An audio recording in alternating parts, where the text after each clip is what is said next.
Natatakot ako. Talaga, di ba, Kasi bossing? naman mangyari. Mangyari. Oo. This is December 25 na. Yeah.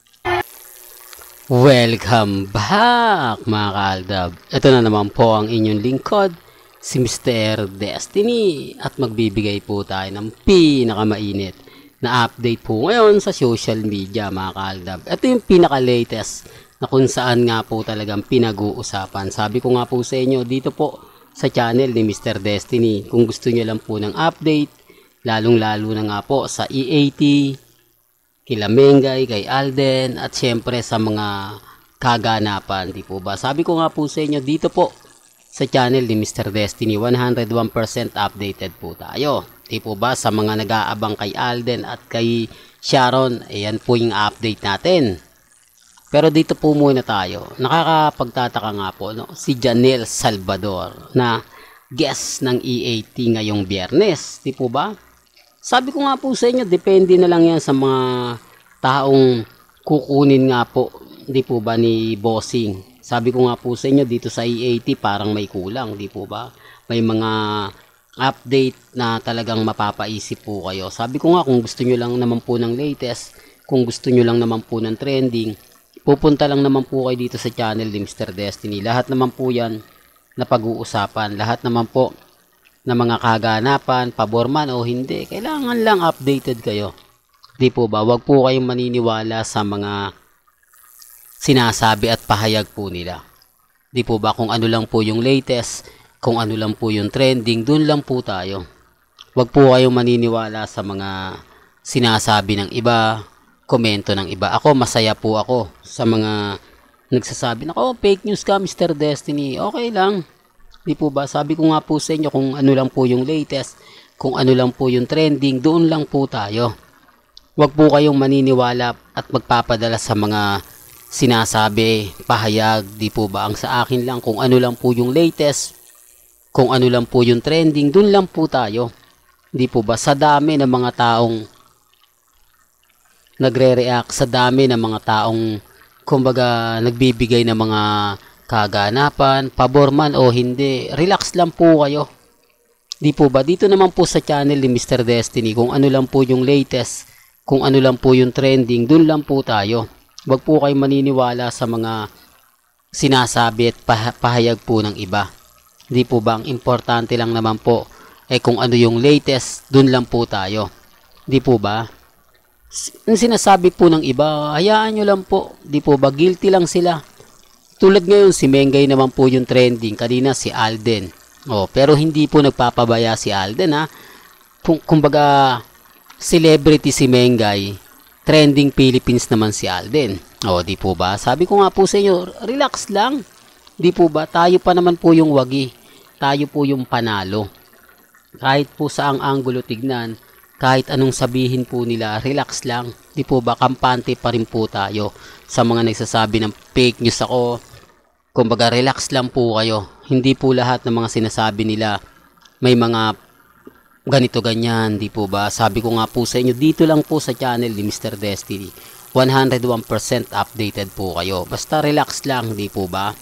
Pero bago natin pag-usapan kay Sharon Cuneta at kay Alden, kung bago ka lang sa channel na to at isa kang true-blooded Aldab Nation na nagmamahal po kila Mengay at Isoy, tama po ang channel na pinuntahan mo, kaya consider na po kitang bagong subscriber. At huwag mong kalimutang i-share ang mga video po natin sa mga mami, sa mga titas, at sa mga senyor. Ito po yung pinaka-latest na ganap nga po sa Family of Two. Mapapanood nyo at makikita nyo sina Sharon Cuneta at Alden Richards. Meron daw pong activity sa Glorieta, mga kaaldab, sa November 25 mga kaaldab, araw po ng Sabado. Alas 5 po yan ng hapon, ha. Ito para lang po sa mga dumadaan at bumibisita sa channel natin. Iba po kasi kapag nandito po kayo, updated na updated po kayo. Yan ang kagandahan nyo po sa channel ni Mr. Destiny. Kung ano po yung nababalitaan ninyo, napapakinggan ninyo, napapanood po ninyo, relax lang, di po ba? Sabi ko nga, kung ano lang po yung latest, kung ano lang yung trending, doon lang po kayo. Wag po kayong basta-basta maniniwala sa mga sinasabi ng iba. Mag-antay na lang po kayo kasi ako naman po, kumbaga pagdating sa mga bagay-bagay na ganyan, di naman po ako nagpapahuli. Hindi naman po tayo papakampante. Di po ba? Ito i-remind ko lang, wala pong pilitan ha. Sasabihin na naman ayan na naman si Mr. Destiny, bumanat na naman.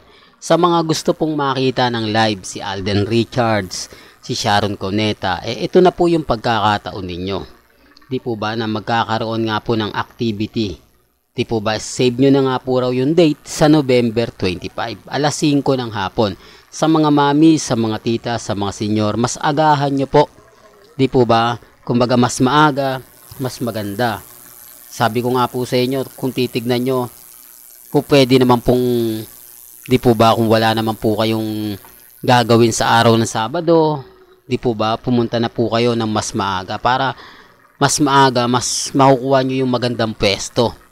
May kita nyo yung, di po ba, sinasabi ko lang po para po sa mga mamis, kasi, kumbaga alam ko maraming pupunta dyan, di po ba? Sharon Cuneta yan kahit pa paano, marami talagang makasharon, di po ba? Kung titignan nila kung ano na nga po ba nagbago, kung gaano na nga po ba kagwapo ngayon si Alden Richards, tapos si Sharon Cuneta, di po ba? Sa mga gusto lang po hindi po tayo namimilit. Hindi ko po kayo inuobliga na, hindi, puntahan nyo, di po ba? May kanya-kanya po tayong opinion, may kanya-kanya po tayong pananaw. Ang sa akin lang po, update lang naman yung binabato natin. Kung ano lang po yung ganap, kung ano lang po yung latest, dun lang po tayo. Sa mga gustong makita si Alden at si Sharon, ito lang po naman ang gagawin nyo, di po ba? Yan ang kagandahan nyo po dito sa channel ni Mr. Destiny. Lahat po na mga gusto nyo pong malaman, pabor man o hindi, relax lang po kayo. Di po ba? Sa mga nagsasabi na, hindi, ganito, ganyan, okay lang. Kasi ang importante lang naman po, yung mga sinasabi natin, yung mga balita natin, mga kaganapan natin. Sa mga ayaw pong maniwala, okay lang naman po yan. Hindi naman po ako namimilit Di po ba? Yan ang kagandahan nyo po. Basag lang po sila sa atin kasi ako 101% updated ako kung ano po yung nababasa natin, nakikita natin, napapanood natin. Relax lang po kayo. Darating naman po yung point mga kaaldab na wagi po tayo. Di po ba? Sa mga nagsasabi na fake news tayo, okay lang po yan. Galit lang po sila sa akin. Kasi nga po, katulad nito, marami na naman sigurado mag-aabang yan sa Glorieta. Makikita na naman nila si Alden. Tapos may mga issue na naman na ibabato sila. Di po ba, sasabihin na naman nila, ganito, ganyan. Yung iba naman po kasing pelikula nagsimula na Kumbaga, ako naman po kasi pagdating kay Alden, yun lang naman po yung ina-update ko kasi marami nagtatanong, Mr. Destiny, may isang ganito, may ganyan. Pasensya na po kayo kasi ako, pang-aldab lang po talaga ako. Ang kita nyo naman po yung mga ina-update ko, lahat po ng mga binablogs ko, kay Mengay, kay Alden, at kay Sharon. Siyempre, tapos na po yung kay Julia Montes. Kaya nga po, dito naman po tayo kay Madam Sharon Cuneta. At sa mga nangyayari at nagaganap nga po, sa Instagram, sa Twitter, sa Facebook. Yan naman po yung kagandahan nyo. Sabi ko nga, relax lang, di po ba? Hindi naman po natin agad-agad makukuha yung mga gusto nila Hindi naman po natin pwedeng sabihin na ganito, ganyan, di po ba? Kung ano lang po naman yung nababasa natin, naririnig, napapakinggan, patungkol po kay Alden, patungkol po kay Maine, agad-agad ko naman pong ibabalita yan Di po ba? Yan ang kagandahan nyo. At kung ano po ang pinag-uusapan, dun lang po tayo nakapokus. Dun lang po tayo nagkakaroon ng issue. Hindi naman po tayo gumagawa ng nakita namin si Mengay kasama si Alden. Never po. Kumbaga ako, kung ano lang po yung mga latest na mga kumbaga update, yun lang po yung binabato ko. Well, hanggang dito na lang po yung updates natin Kaya kung gusto nyo pa po ng pinaka-latest at sariwang update, abay tumutok lang po kayo dito sa channel ni Mr. Destiny para updated po kayo sa mga latest at sa mga bagong video po na ilalabas po natin maya-maya lang. Hanggang sa muli, salamat po sa panonood at pakikinig.